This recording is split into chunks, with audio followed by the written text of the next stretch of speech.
hasaatee aan ku bilownay gudoomiyaha aqalka guurtida ee Somaliland Suleymaan Maxamuud Aadan ayaa maanta u sheegay xubnaha aqalka odayaasha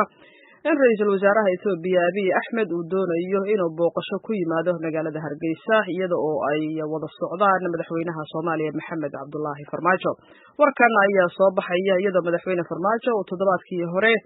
raaligelin ka bixiyay tacdiyadii xukuumadii Maxamed Siyaad Barre ay ka geysatay Somaliland. warbixintan waxaa magaalada Hargeysa ka soo diray wariyaha VOA Khadar Maxamed Akulle.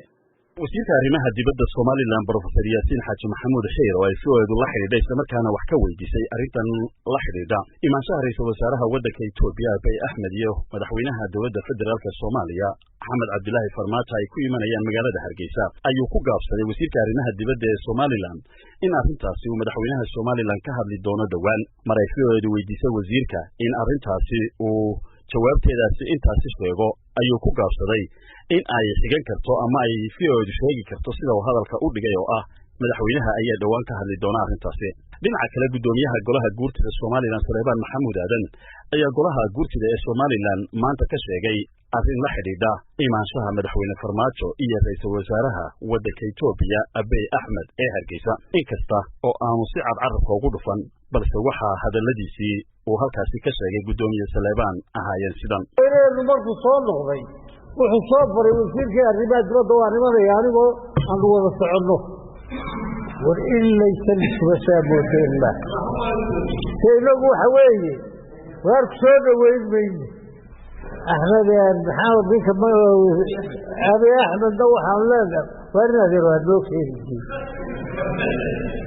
laakiin hadduu isagoo xambaarsan yimaado sida walaxdu beriyaa u sitaay hadduu isagoo xambaarsan yimaado maxaa yeelaysaa keesoo midna waa soo dhaweynaa midna soo dhaweynay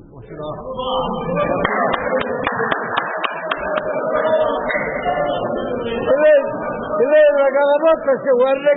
nagada aduu baynu hayna anaagana u kaadsha waa nagadaa baynu hayna waa yahay la yidhi oo la yidhi haddana digi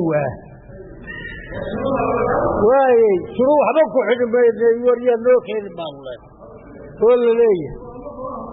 dawladdaa tigi aan ku ayiidno kow hadduu la yimaado dili mayno laakiin madaxweyne uma ictiraafsanin nin soomaaliyeedoo abel la socduur ha noqdo laakiin inagu waara inaadero hadnoayno weyi aboodatina muu bixin ma bixin walukaadi hadalka ii daaye aboodati ma bixin wixii yidhi dib buu cunay wuxuu ka dhigay dembigii wuxuu u qaybiyey dadkii iyo dawladdii dadkeeda dhibay buu u qaybiyey oo yidhi qolo waliba waa lahay dhibaato waa dadweyne dhibaato ma keene waa laga galabsadaaye haddiiba uu keeno madaxda qaranku maa dadweynahay laynaysa ma bixin aboodatigii dib buu u cunay markaa waxa weeye adeer aboodatina ma rabneen ixtiraafkii uu dayib lahaa ma dayib u ahaa ma ictiraaftee inana ictiraafi maayo kow hadalkana iska dhigi maayo inuu ka aamusaa la qay laakiin waxaanu leenahay war ictiraafka ma waxinagaga bacay ma jiraane la-aantiisii inagu haddaynu ixtiraafno maxaa ka qabtaan inagu aan is-ictiraaf iyo inan dhexdeednala tuhmino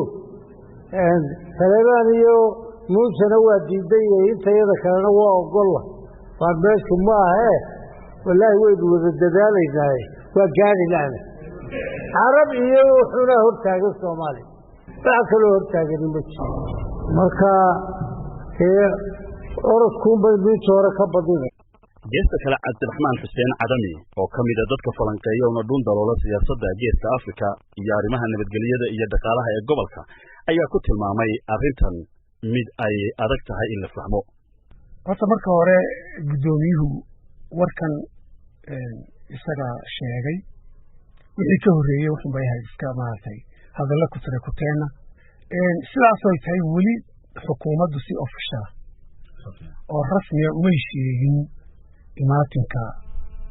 Abiy Ahmed iyo Farmaajo su'aalaha waxaa ka mid ah Farmaajo isagoo maxaya ayuu imanaya Somaliland calanka Soomaaliya miyaa lagu qaabilayaa oo Hargeysa loo surayaa dariiqyada ma wuxuu la imanayaa isagoo oo madaxweyne Soomaaliya ah oo Somaliland midnimadii bay sidaa sahlan ku dhiibaysaa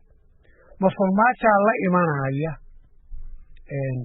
geesinimo ah in Somaliland ictiraafo labadaa waxaan ahayn meesha imaatinkaasi dee kuma jiro macno badan samayn maayo waxaan labadaa mid ahayn marka kow noqonaya ma garanayno ilaa hadda xildhibaan Siciid Libaax oo ka tirsan golaha guurtida Somaliland saakana fadhiyay markii gudoomiyaha golaha guurtida Somaliland oo arrintan ka hadlayay ayaa isaguna ka dareen celiyay fikir ahaan arrintan